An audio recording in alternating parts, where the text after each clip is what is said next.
all three corners healthy, how do you plan to divide reps there? You know, it's just kind of a wait and see type thing as see how the rest of the week plays out, and then obviously next week as well. Would it still be Chris and Isaac splitting on the one side? It's too early to tell right now, but you know, I was real happy with the way those two played against Washington. What you saw from Max Williams, did he earn any more opportunities? Yeah, Max is a good football player. I mean, he came in there and did his job, and he's a guy that now that he's healthy that we can utilize a little bit moving forward. But you know, Greg played pretty well as too. Looking at what went wrong in this game, what went right? What were you real happy with? You know, I thought the guys did a nice job on third down. You know, they were 25%, I believe, on third down. They were a team that had been pretty good on third down. You know, they're a space team with pretty good athletes. I was happy with that. I thought at times, you know, we got some pretty good, you know, got some pressure on the quarterback and got him off his spot to where he couldn't just have a clear launch point. It was something that we wanted to get done. You mentioned that you would use the bye to kind of go back and look at all 5 games. What are a couple of things that you really want to clean up moving forward? You know, I think that the perimeter plays that kind of happen here and there. You know, you tackle it for a 2-yard gain, and then there's one for 15 or 19 yards.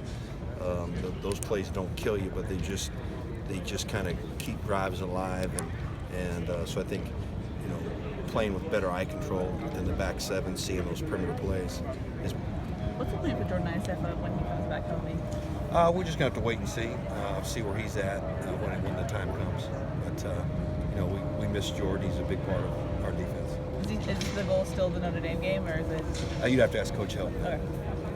Clay mentioned that the bye week is a good time to get some younger guys that much closer to playing time. Are there any guys that are looking like that? They're ready to make that break? You know, we're going to continue to work in practice. You know, we got the young guys some work today, but you know, Raylan Goforth, Kanai, those guys got some valuable reps.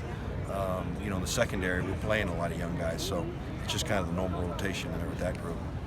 Up front, we're pretty much set with who we got, who we're going to use this year. The missed tackles were down overall last game. I think it was 6. When I saw it, was there one tangible thing you point to that you think led to that? No, I mean, it's just paying off, working on it. You know, they're very much a space team, so we knew there'd be some situations where we were going to have to make a lot of good, solid tackles in space. And I think just continue to keep working on it and focus on it. And, you know, we do a tackling circuit, and I think some of those things are paying off. Isaiah's had some struggles this season. Is he still locked into that spot, or would you look at him and Chase as kind of competing now? Well, I mean, I think Isaiah, you know, just like everybody, we've identified some things that he needs to work on now that he's played for 5 games, and we visited about that, and you know, they'll all continue to get working there. With Richter playing through injury, how do you weigh playing him injured versus putting someone else in his spot? You know, when he's healthy and, you know, says the trainers say he can go, and he can go, and you know, you put him out there. But you know, he's going to get better, and this bye week's good for him to kind of rest his body a little bit. I recognize you may have addressed this earlier, but is there one major point of emphasis for you during the bye week? Yeah, really just big guys having a clear understanding of where we're going to set the edges on the perimeter, and really taking a look at the plays that have hurt us. And you know, you're not really spending a whole lot of time on a future opponent, so you really can sit down and watch the cut-ups with the players and say, look, here's these plays that keep happening again and again and again.